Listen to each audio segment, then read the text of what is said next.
are those of the hosts, guests, and callers. They are not intended in any way to diagnose, treat, cure, or prevent disease. Welcome to Weight Loss Conversations, brought to you by 3 Health Medical Weight Loss Solutions. Your hosts, Bradley Butterfield, Marlene Sexton, and Brandy Wiltermuth, have over 30 years' experience treating health issues associated with excess body weight. Get ready for an in-depth, honest discussion about weight loss and your health. Be sure to visit our website at 3.health. That's THREE.health. Welcome to Weight Loss Conversations with 3 Health. I'm Brad Butterfield, the Executive Director of 3 Health and a practicing psychotherapist. And with me this morning are my 2 partners, Brandy Wiltermuth, ARNP. Good morning. Brandy's also our medical director, and Marlene Sexton, who's a practicing psychotherapist, and Marlene is our director of therapy. How are you doing this morning? Well. Doing well. Thanks. Well. Last Monday, we talked about the health insurance industry and how it affects all of us as patients and then how it affects us as providers in the medical industry. Have you had any feedback from other people about that, or how did you feel about our program last week? I mean, I feel like it's kind of a universal... Yeah, I didn't get any different feedback. Yeah. Most people I know and talk to are really discouraged with our healthcare system and don't see an end in sight just yet. Mm-hmm. Yeah, same here. Although I deal with a lot of people that have Medicare, and I've helped my mother navigate that, and it's way more complicated than I think it needs to be. But it's just really, everything is complicated when it comes to navigating, choosing, and what plan will be best for you, and how you're going to utilize healthcare, which is totally unpredictable. So it's tough. I hear that probably more than anything else, that people are confused about what's covered and how much, and then their drug prescription plans. They must realize that it's confusing, because I'm going to be 65 in about 6 months, and I get several calls a day to we'll teach you how to navigate it. There's Whatcom Community College is offering 2 classes. So you're referring to Medicare, I'm assuming. And I'm just like, how hard is this going to be? Well, I'm sort of not quite there yet, and I'm thinking, lucky you, because I'm still paying really high premiums with a ridiculous deductible, so I don't even get to use my insurance. I had political season, and all of the pundits and everything that we're hearing about socialism and the great debate that's going on the news. I had a couple of interesting conversations with friends that came up about what they're referring to as socialized medicine, which means, I don't know, that maybe somebody else or the government's paying for it. And so, I had some interesting conversations this week about our show last Monday. It's a challenge for all of us. Yeah, it really is. And it's not going to cure itself. Our legislatures need to sit down and figure out a solution. Yeah, I would say another thing, if any of the listeners didn't get to hear our show last week, we do archive it on our website. And on KKNW. Yeah, so there's a couple of places you can go to listen to that show if you're interested. And then Brandy reminded me that I'm responsible for writing the blog article this month. And so I'm going to write an article on the insurance industry and how it affects us as medical providers. So you'll be able to read that also on our website. Yes. So great. I look forward to that. So the subject this morning is going to be accepting obesity as a chronic disease. And once again, that title is a little bit controversial, because we even have a number of patients that I work with who aren't necessarily comfortable with the term obesity. And there's a lot of organizations that are not comfortable with it being defined as a disease. Mm-hmm. Right. So, Brandy and Marlene, you've both done some research. When did it get defined as a chronic disease? Probably by the AMA, the American Medical Association, and then, of course, Marlene, in our industry, by the American Psychological Association, too. So, yeah, the American Medical Association described it or defined it as a disease in 2013. So, 6 years ago. Hasn't been all that long ago. No, and I remember we were working at the other place when it was defined as a disease, and that changed a lot for some people with their insurance, that now it would cover treatment. Some treatment. Some treatment. Yeah, it still is very controversial. I used to work in alcohol recovery and researching when that was considered a disease, and I don't remember what year it was, but sometime in the 50s, I think, the AMA determined alcoholism was a disease, and it got a lot of pushback too. Mm-hmm. And now I think people are comfortable with addiction being a disease, but they don't look at obesity as so part the addiction of alcohol and maybe substance abuse. Substance abuse. And most people are recognizing that and not seeing it so much the personality flaw. And we talk about food addictions. Mm-hmm. Okay. And most of the research indicates it's pretty similar stuff. Mm-hmm. The brain lighting up, a dysregulation in eating, much like maybe diabetes is a dysregulation in blood hormones. sugar. Mm-hmm. Yeah. So, yeah, and I know that when that happened, I had worked in weight management and started at Dr. Hendrick's office in 2009. And it wasn't too far after that, I think it was 2013, that we got those restrictions on how we could use medications based on BMI.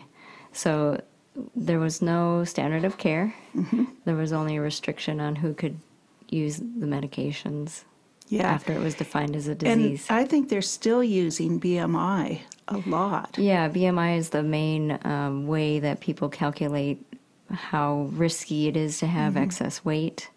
And I've talked about that a lot, that it's pretty inaccurate for individuals. It's not too bad to use as a population kind of measurement just to see in general where people are with their weight.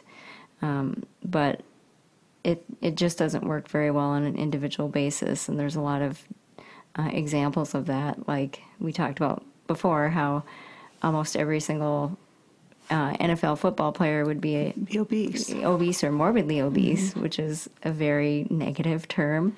But if you did their body composition, you'd see that they're just a lot of muscle and pretty low body So BMI fat. for some of our listeners that might not be aware is body mass index. So it's based purely on height and weight, and just gender. Those two, and gender. You keep reminding me of that. So height, weight, and gender, that's it. Mm-hmm. Okay. But it has nothing to do with what you're made of. That's correct. So muscle percentages and body fat percentages are not figured in that. Right. Okay. And a lot of the articles I was reading about the cons to obesity being measured or being defined as a disease admitted that the BMI is not a good test to give. It's not reliable. But they're doing it anyway. And the insurance companies are using that to determine your risk. And a few years ago would deny insuring you. Yeah. So if I want to turn this back to obesity as a disease. Speak some more to that, Brandy. So if you look at the definition of disease, I'm going to have Marlene read the definition, but it's basically something where you can see the effect on multiple systems, and you can define it in terms of these are the things that happen because of it. So there's a known sort of progression, and then there's like a lot of things have a treatment plan, but it's not cured. So it's a problem that's not ever going to go away. It is capable of being managed. And I think that's the most important thing, because the diet industry and other people have led us to believe that you just lose the weight and you're done. But the truth is, it is a chronic disease, which means it can go into remission, like lots of things do. But we're never going to be completely free of it. And we all potentially have, the ability to gain excess body fat because we get sick or because of medications or because of hormones. And so it really is an equalizer. It can affect anybody. And that is something that's also common about diseases. There are certain traits that you might have or a genetic propensity, but they're definitely things that you're not going to get rid of and you're going to have to live with and learn how to manage. And I think that's really valuable if we can accept this and how that informs us as we move forward in our lives with the disease of obesity and how we're going to deal with ourselves emotionally with this. Mm-hmm. Well, I think with any disease that we have to look at the emotional impact of it too and how we want to manage it. Right, and I really feel like that's an aspect of many chronic diseases that is totally overlooked by the medical community as a whole.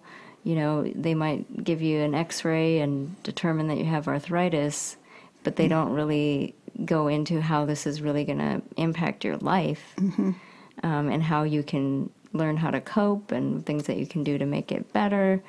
It's like, take this medication and stop doing whatever you're doing that makes it hurt. Which sometimes they say. Yeah. Well, then don't do that. Right. It hurts when I run, then don't run. Right, which is not the solution. That's not a solution.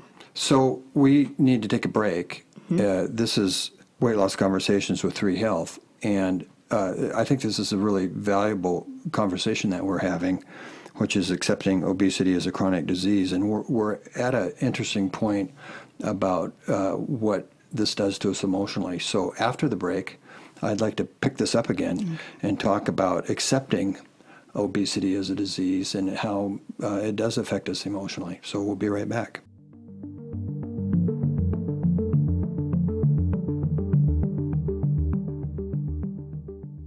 Introducing 3 Health Medical Weight Loss Solutions, a unique weight loss clinic backed by real medical research with a treatment focusing on the entire person, mind, body, and spirit.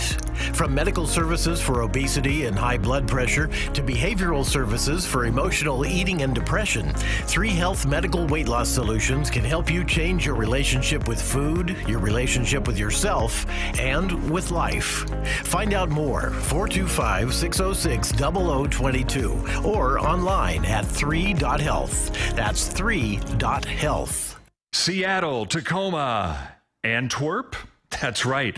We're streamed worldwide on our app and on the web at 1150kknw.com.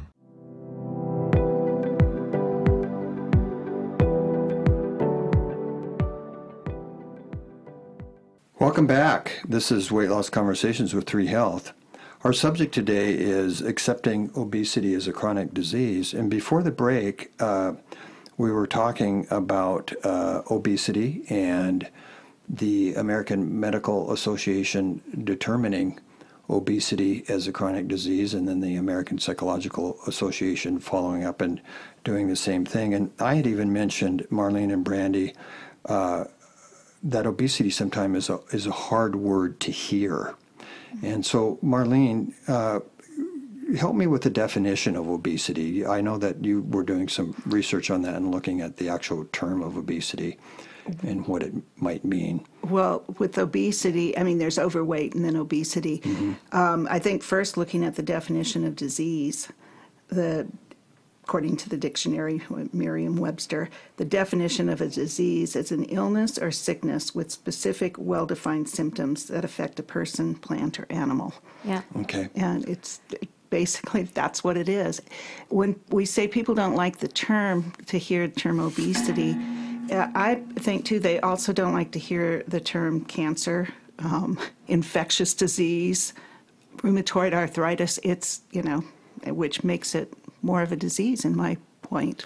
And there can be, I think the positive side of that is that people can then understand that this is not self-inflicted. Yeah, it's not a personality flaw. Yeah. And we often talk about genetic predisposition for obesity. There's different variables that affect us and affect our bodies and why we are the way that we are. And obesity is a medical term, you know, so is overweight. It's related to the BMI.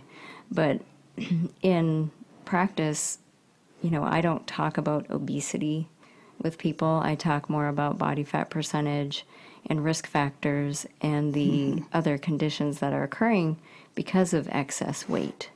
But, you know, I think we're pretty sensitive to the fact that we're not going to go around labeling people. No, I think labels really do way more harm than good, and people are so much more complex than their label. Right, and they don't understand, I think, because a lot of people say that they are obese, but they should say they have obesity or have overweight, because it's not who they are. No. It's a condition that they have.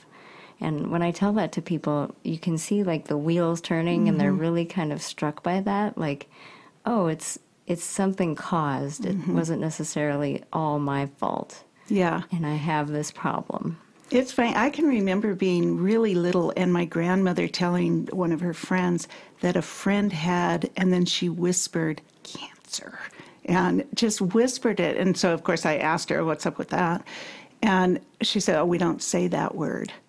And, I mean, it was probably 1956, but she wasn't, and she was a little on the conservative side, but she didn't want to utter any negative words like that out loud. But we got to a certain point with cancer. It's so prevalent in our society where I think it's become more acceptable. Have we gotten to that point with obesity? Do we still have the stigma of it's somebody's fault? And gut meat. And if you would just quit eating, that you could get over this, because there is a stigma to that. Yeah. And I think we should recognize that. Just recently, I found an article on Medscape, which is a medical journal online, and sure enough, there was this doctor, his name is George Lundberg, and he wrote this article about how he was looking around when he went to some place, and he just noticed that people were eating, you know, copious amounts of terrible food, and they were overweight, and what did they think was going to happen? And it was just the same old blame it on the patient or blame it on the person, and not even at all entertaining any other cause, just that the person was completely without any kind of restraint. Yeah, it does. It reminds me of, and I think that we're still there with certain types of cancer, like lung cancer. A client in my practice had lung cancer, was diagnosed with lung cancer, and she said the first question people ask her is, did you smoke? As if she smoked, then she deserved to have this. And she's never been a smoker, and then she would get sympathy. And so I think, you know, we need to look at how do we react to things? Is it a kind of a natural part of our culture to blame the victim? I mean, we know that with sexual assault and stuff, that, that's what we do. Right. And we're doing it with people that have obesity issues or weight issues. First we blame and mental them. health. And mental health like issues that's another as well. Big one. Although I'm not sure if that's getting better, but it feels like that is a little less stigmatized than it used to be. Yeah, there's been more of a campaign. And I think, you know, and it's the same thing with cancer, is that they started doing things like, you know, breast cancer runs and stuff to make it more normal for people to look for symptoms and seek treatments. And that's what we need to do with weight issues. And then I think as a patient who's afflicted with a disease, and in this case obesity, I would like to relate a story. I had a patient a few years ago that was a post-surgical patient, and he had done quite well with his post-surgical weight loss. In fact, he'd lost a couple of 100 pounds. He was an executive, a male patient, and he had weight regain. He'd regained about 50% of the weight that he had lost. And he was pretty frustrated. So we started working together, and one of the first statements he made to me is he said, gee, I thought I was cured. And Brandy, this kind of goes back to the language that you were speaking to before the break. And I suggested to him that maybe we should use language such as, well, maybe you need to look at being in recovery from this disease and not seeing it as you're going to be cured from it. Mm-hmm. And I think that was helpful for him because he saw that this might be an affliction or disease that he was going to carry with him for a lifetime, and that he was going to have to continue to do work on this. Mm-hmm. Even though the weight loss surgery was a tool for him, there was that behavioral aspect that he was going to have to keep working on with his eating and his nutrition, and even with some of his movement, so that he could maintain that weight loss. And he actually embraced that idea that he was in recovery and did quite well and lost more weight and was on the path in recovery, but not being cured from this affliction. Well, and that speaks to information being power. When in commercial weight loss places, you tell them your goal, and then when you reach your goal, you graduate, you're done. And then you go back in a couple of years when you've regained the weight back. So I think, when people have information that this is, it's a disease that you're going to be able to manage for the rest of your life, that's different information than, hey, you reached your goal, good luck to you now. So embracing this information may be a very important factor in your recovery process. I think so. It's with any addiction, first thing that they teach you is you are powerless over this. Mm-hmm. And, then the rest of the 12 steps deal with changing the lifestyle so that you don't go back to that, whatever that addiction was. Right. And addressing, because it's complex, like most diseases, you've got the genetic component, you've got a learned component, a psychological component, a metabolic component. And the environmental component. The environmental. Yeah. So it needs all those areas addressed. And that's what we do at 3 Health. It's not just get on the scale, we'll tell you your BMI, lose 20 pounds, push away from the table. Yeah, it's really not unlike a lot of addictions where people are using food to cope. The difference, I think, for overweight is that the effects might not show up for a long time, yeah. And by then, you've got some pretty ingrained habits or thinking about food, and you've been using it for a while. And so it is, in a lot of ways, I think, a lot more difficult than abstaining from, say, heroin, because you have to eat. Yeah. Well, when we know that family systems are a big part, and so we put that under the environment or environmental aspect of this, and that goes back to that nature or nurture question. Our families are huge effectors of the way that we were raised, how we were fed as children. And there's no better example of that in what we're working with than the holidays. Right. Yeah. Somehow food gets a pass on a lot of things because of its family history or how it's used as a tradition. And, very logical people can't really understand, like, they don't have to do that. They don't have to go along with the family tradition. And they shouldn't because of their health concerns. Yeah, and it can be really hard to recognize that if you've been, dealing with it for 40 years, that this is just what we do. It can be hard to come up with other solutions. And I think that's where at 3 Health, when we do the behavioral component, that let's try some different strategies. Right. And as with anything, it's easier to see it in somebody else than yourself. So, we can talk with people and bring things up because we've seen thousands of clients. And then I can go into my family environment and go, oh, oh yeah. Oh, I see that. Yeah. So, but it is an important part. And when you look at the overall, is that you're dealing with health. Yeah.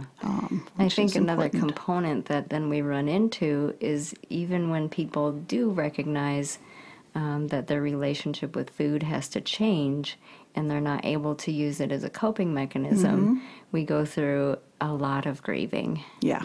which is not unlike a whole bunch of other things, where there's a loss of something that's very meaningful. So we help people with that as well. You guys do. Yeah, we do. And I've with my own addiction to sugar, thought about my grief over the loss of sugar. And at times when I've proposed that to patients about grief over sugar, they'll give me kind of an incredulous look like, are you kidding? And although those that recognize their sugar addiction understand it quite clearly, there's actually, you can go through a grief process. That was actually my aha moment.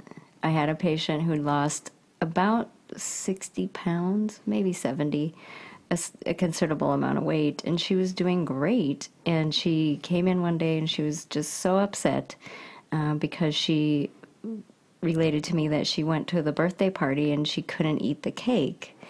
And I realized she kept talking about it, and I kept asking questions, and I was like, this is the grieving process. You know, I recognized that, and I thought, I am not equipped to help people with this in my 15-minute visit. So that's when I started to really understand how important the behavioral aspect of this problem is. Yeah, I've had many clients that would identify a food, and what as a cognitive therapist, I go on the theory that our thoughts create our emotions, and they'd have some really catastrophic thoughts, such as, I'll never be able to make it without ice cream. And so we can look at that, like use ice cream for a coping skill if you want to, but we can come up with several others. And then also to deal with what the original pain is all about, and let that go. Right, because if it was just about the 60 pounds and that's all it took for someone to be cured, we would have been done. Yeah, if it was just about losing weight, their first diet would have been sustainable. Yeah. But and we've talked in several of our programs about the grief and the emotional loss. But Brandy, you've also talked to us at length about what happens in our bodies with dopamine and neurotransmitters, and hormonally what happens to our bodies. So it's a double whammy, so to speak. So not only are we having, Marlene, grief and emotional thoughts over the loss of certain food types, we're actually having hormonal responses and physical responses. So you put all of this together, and we teach our patients about all of these things that are going on, and all of a sudden they're kind of going, wow, that's a lot that I'm being bombarded with. It's just not a question of my willpower. So once again, it is time to take a break. This is Weight Loss Conversations with 3 Health. We're going to take a break, and when we come back, we're going to continue our conversation, which is accepting obesity as a chronic disease. We'll be right back.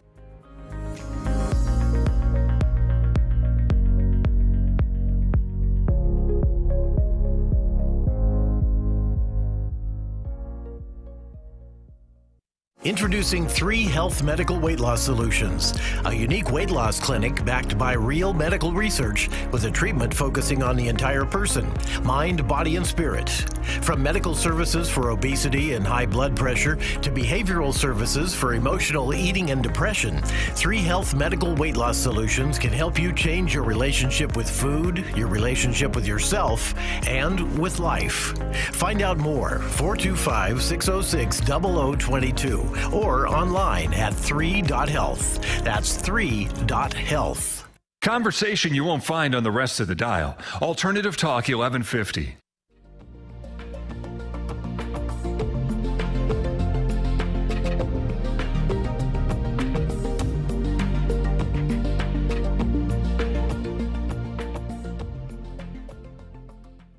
This is Weight Loss Conversations with 3 Health.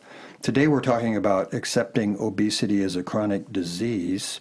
And just before the break, we were talking about emotional grief with the loss of certain foods. Specifically, I think we were talking about losing sugar and emotional grief that you can feel about it. And Marlene, I know during the break, Brandy looked at you and said, Marlene, talk about the different stages of grief. And so you wrote some of those down. Yeah, it varies by whichever researcher you're talking about, but Elizabeth Kubler-Ross, that was kind of her specialty was grief, talks about the 5 stages. They don't come in any order, and they bounce around.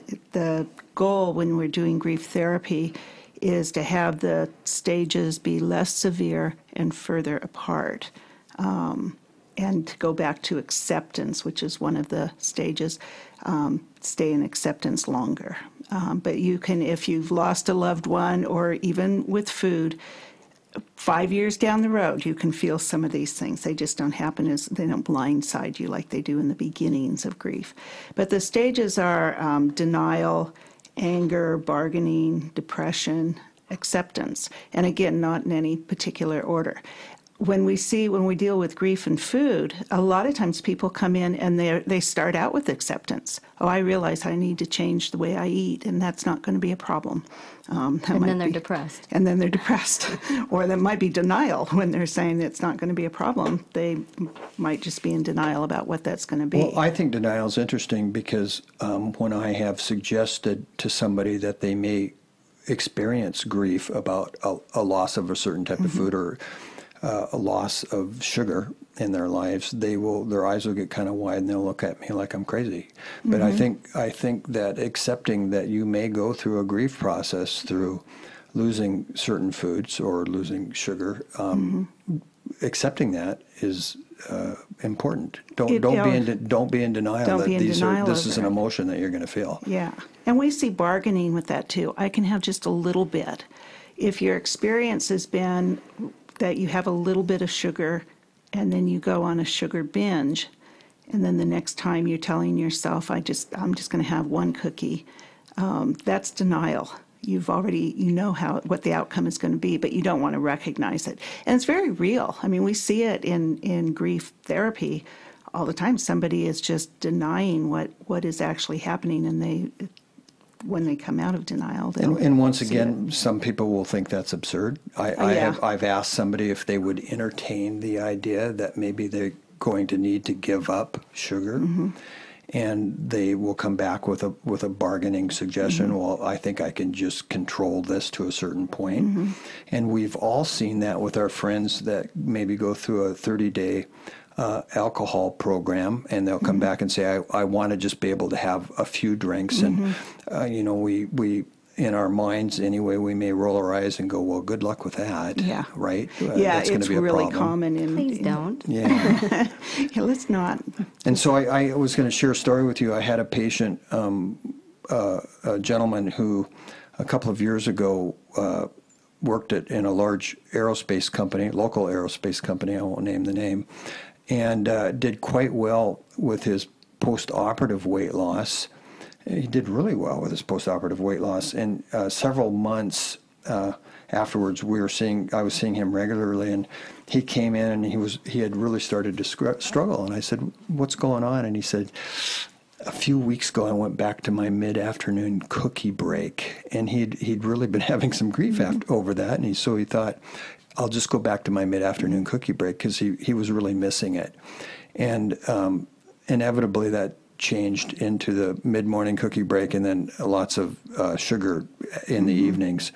And he'd started weight regain. And so we talked about that. He recognized it, and we got back on track. But he'd really had some grief over that mid-afternoon cookie break that he'd given up. And so once again, it was just he'd started slowly, but I think went back to that. Really important point is that people are not going insane when they're going through grief over food. It's not unusual at all.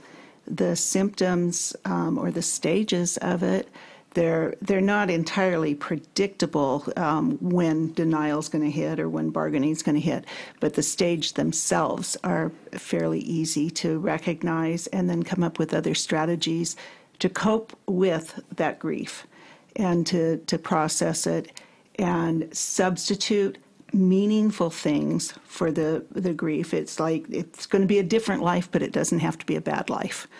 And we work through that. It's not about just stopping something. It's about recognizing what purpose was this serving, and how can I better serve myself. So Marlene, you talked about those stages, the first 3 stages, you said were denial, acceptance, and bargaining. And then there's a couple other stages, can be after that. Yeah, that depression, anger. Okay. We see anger. Somebody will be talking about their thin sister, and before very many sentences get done, I'm hearing that she's, just mean, and, those aren't the words that people typically use, but they'll be talking about her personality flaw. They're angry that the sister can eat, as they quote, whatever she wants. I always doubt that anybody in our culture is eating whatever they want. But there's a lot of anger towards that person. You don't trust those people. Yeah. And they're few and far between, really. Yeah, they really are. I mean, I've never really actually talked to anybody that can eat, anybody over 14 that can eat whatever they want. But there can be anger towards others. And we know that anger most often is a secondary emotion to something that's underlying. Yeah. We deal a lot, and nobody wants to walk around with anger. And so, one of the, I'm not going to say it's a negative thing with weight loss, but when people lose weight, they often feel angry at the way they were treated before they lost weight. Or they're angry that people are treating them nicer now. And who wants to lose weight and get healthy and then be angry about it? Right. So we help them process that anger too. I think my point is that it's all really normal emotional stuff. And people will go, well, I think I'm going crazy because now I'm mad at everybody that has never had to diet.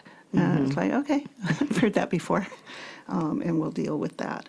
But yeah, grief is if food has helped you to cope and now you don't have it, or you don't have it in the quantities maybe that you had it before, you're going to feel some grief over that. Not using it the same way. Yeah, it's being used differently. So you gave us these different stages of grief, and yet as a therapist, I know you don't want to circumvent grief. I think going through these stages and being aware and recognizing them is part of the process. Yeah, and being self-aware, knowing why you're doing things, I think is really helpful. Knowing that you're going through normal stages, I think, can be helpful. And then having to process it to be able to let it go, that you don't have to carry it for the rest of your life, is really important.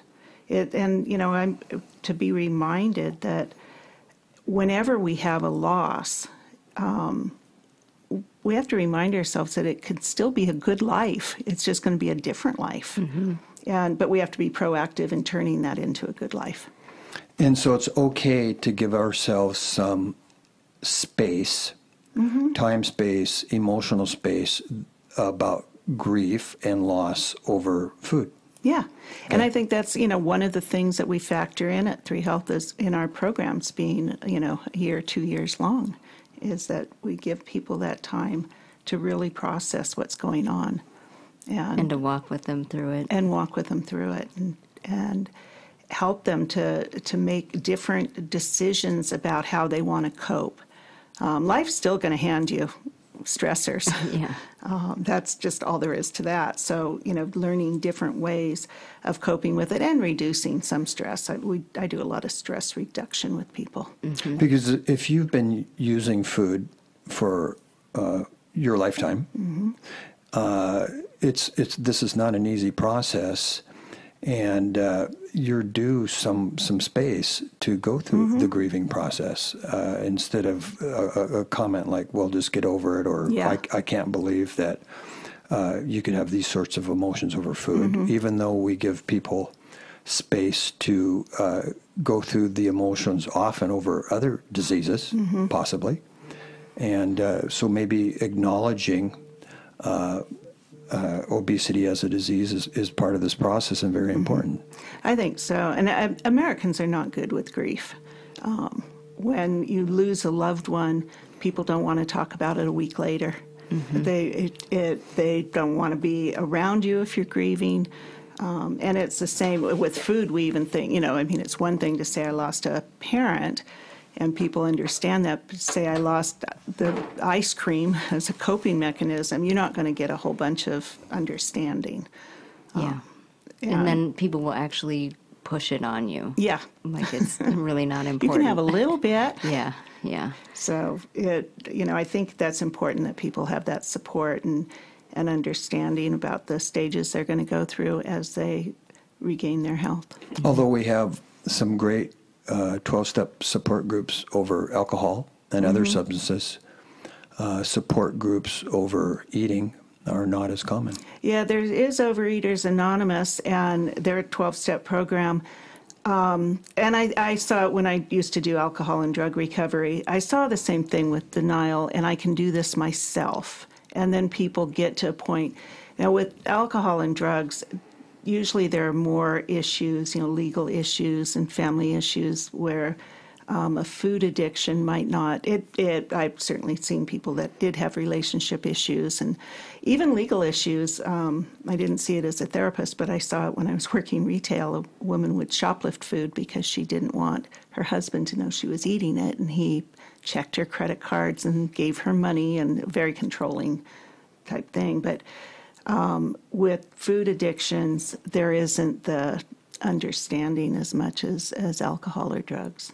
Well, and one of the things that what you're describing produces is shame. Yeah. And shame lives in the shade and in darkness. And the worst thing that you can do when you're in shame is to isolate yourself. And so we see that often when somebody feels like they're failing and they go into shame, in other words, that they're not worthwhile, they will isolate themselves. And so one of the things that we want to do at 3 Health is encourage people that they're not perfect. We all fail. And so that's when you don't want to isolate. That's when we want to reach out and say, engage, and don't isolate yourself. I actually tell clients that when they're working our programs and stuff at 3 Health, that there is no failure. It's all information. So I don't care that, they'll come in and say that they blew it over the weekend because it was their husband's birthday. And I see that as good information to have, because ideally their husband's going to have somebody's going to have a birthday. And so we can really look at it, it's not failure, it's information. We are going to take a break. This is Weight Loss Conversations with 3 Health. Our subject today is accepting obesity as a chronic disease. We'll be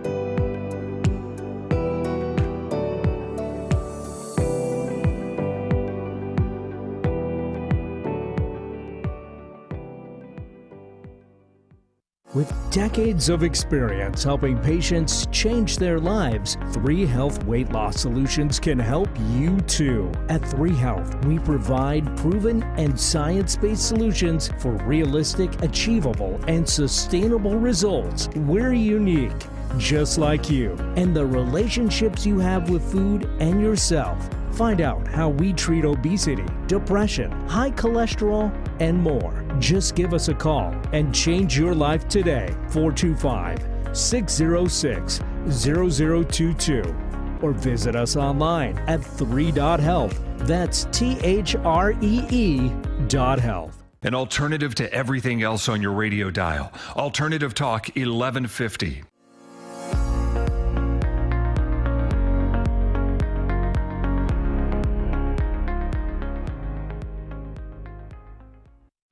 Welcome back to Weight Loss Conversations with 3 Health. This is our final section.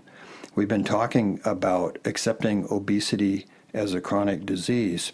And so, Marlene and Brandy, in 2013, the American Medical Association designated obesity as a chronic disease, and that's what we've been discussing today. A number of aspects about that. 3 Health, our clinic, is a medical practice. And I'd like to spend this last segment talking a little bit about how we tackle obesity in our practice as a medical practice and as licensed providers. So, Brandy, say something to me about that. So we evaluate people when they're starting the program, and we do a pretty comprehensive evaluation of things like blood work and body composition. We do the blood work because I want to find if there's clues to metabolic dysfunction. And in about 80% of our patients, I find that. And then with the patient, depending on those results, we figure out what we want to do. So it's a negotiation. I guide people, but there's really no rigid treatment plan because everybody's a little bit different, and we have to decide together which tools we want to use. I really don't let people not have a change in their nutritional plan because that's at the crux of how their body responds to different foods and causes metabolic dysfunction, so we start there. But there's a wide range of types of things that we can do with that. And then also medications, and we evaluate body composition to look at what are appropriate goals for not just weight, but for fitness and for treating some of the other comorbid conditions that people run into. So it's not a simple approach. It's not. Pretty complicated. We do a lot of different things. It's a complicated disease. Right. It's very complex. So you're using a number of tools to approach this. And I wish more people would understand and embrace obesity as a disease, because I think then they could get better help. When people get diagnosed with cancer, they don't say, well, I'm not going to go to the oncologist. I think I'll just see how I can do with this on my own.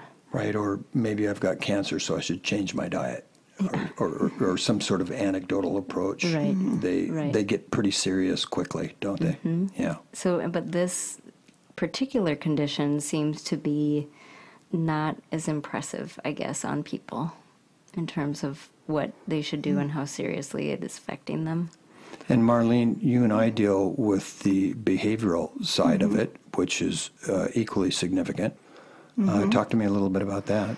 We know that anybody can lose weight by going to any commercial place. It's the gaining it back. And that's what we want to look at, is to see, Brandy covers all the physical stuff, the metabolic stuff. But we also have to look at what services, obviously everybody needs to eat, but what's causing the problems. And it can be our food is addictive. Processed foods are sugar, fat, and salt, and they hit the reward center of the brain. We look at our time schedules. Our schedules are ridiculous. We're going from morning till night and often don't have time, or we think we don't have time, to practice self-care, which is what any disease requires, is some self-care. So we look at that. We look at your lifestyle. It's going to be different for each person. A 25-year-old single woman is different than a 55-year-old married man with 3 children. And often the goals are quite a bit different. Yeah, and people's goals are very different. And they are your goals. They're not our goals. Yeah, no, I ask people right off the bat, what is your goal? How will we know when we've achieved success? Because what it looks like for them might be different than for me. Right. So. And then, Marlene, another area that we haven't talked about in our radio shows, but that we know is significant, is we've seen the area of abuse. We've seen sexual, physical, and emotional abuse in our patients' lives play a significant role. Yeah, with eating. And in fact, I think at some point we're going to have a dedicated radio show, if not one, more than one, to the area of abuse. And so we have done a lot of work with patients in past abuse in their life in those areas. And those are significant contributors to absolutely eating and overeating. And for some people, if you've seen a therapist and you've done work around that, a lot of people think, well, I already did that. I speak from my own experience. I didn't know anything about bariatric therapy until I started focusing on it and, taking continuing education and working in the field, which I've been working now for about 11 or 12 years. It's not something they train a lot for in grad school. Right. You might deal with abuse issues, obviously, in grad school and internships and stuff. You deal with a lot of abuse. but not necessarily in connection with weight. Mm-hmm. So it is, again, it's more of a specialty. We've seen a correlation with previous abuse and obesity. It's very significant. Yeah, in our practice. Yeah. So, but not everybody that comes through our doors needs to do the therapy. We have a curriculum that we work with people on the real, what we've seen literally with thousands of patients where they get stuck or they get sidetracked. And we deal with those issues. And then if somebody chooses to have therapy, we're available for that.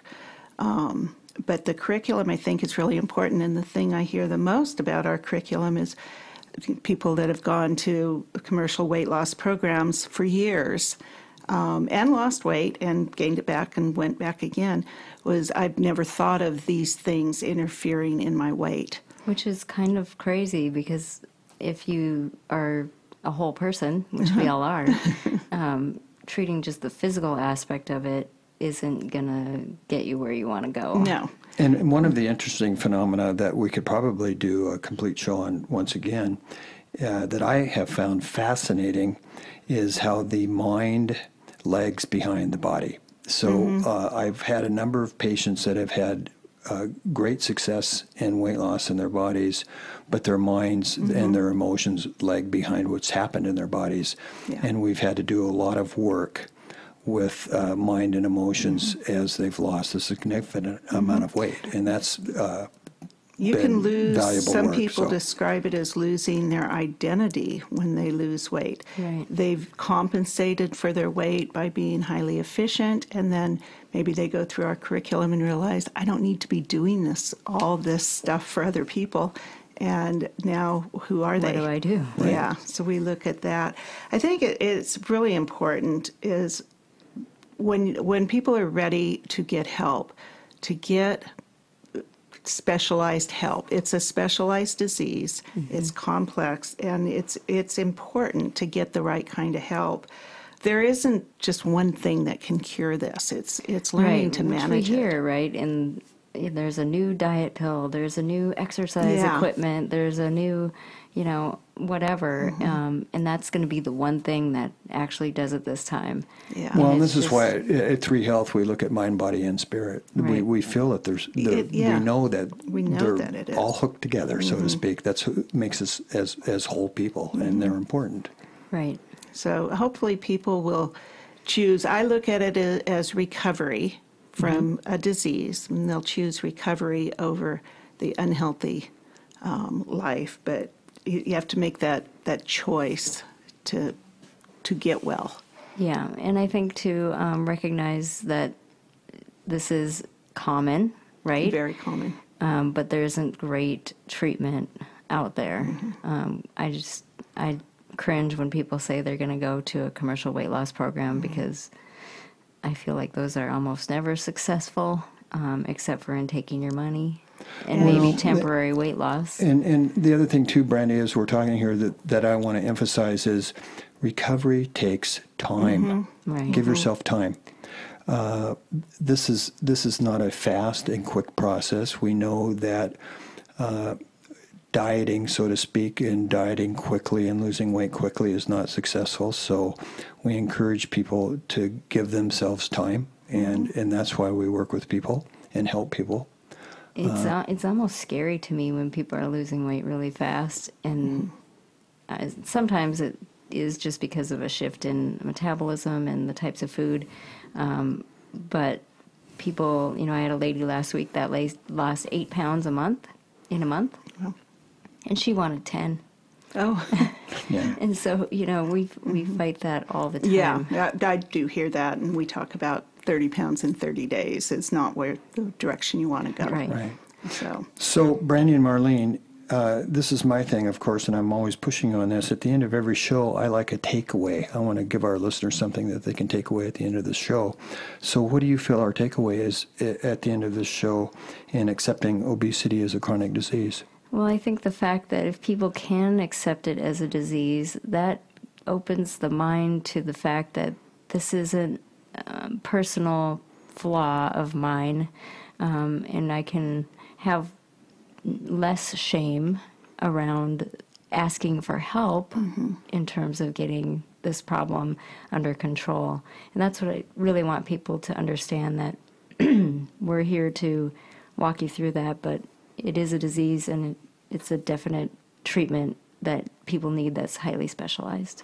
And so when you say highly specialized and it's recognized by the American Medical Association as a disease and we're a medical practice, that's why we want to encourage people to come see us. That would be a takeaway. And we don't need, or we don't require people be, very overweight.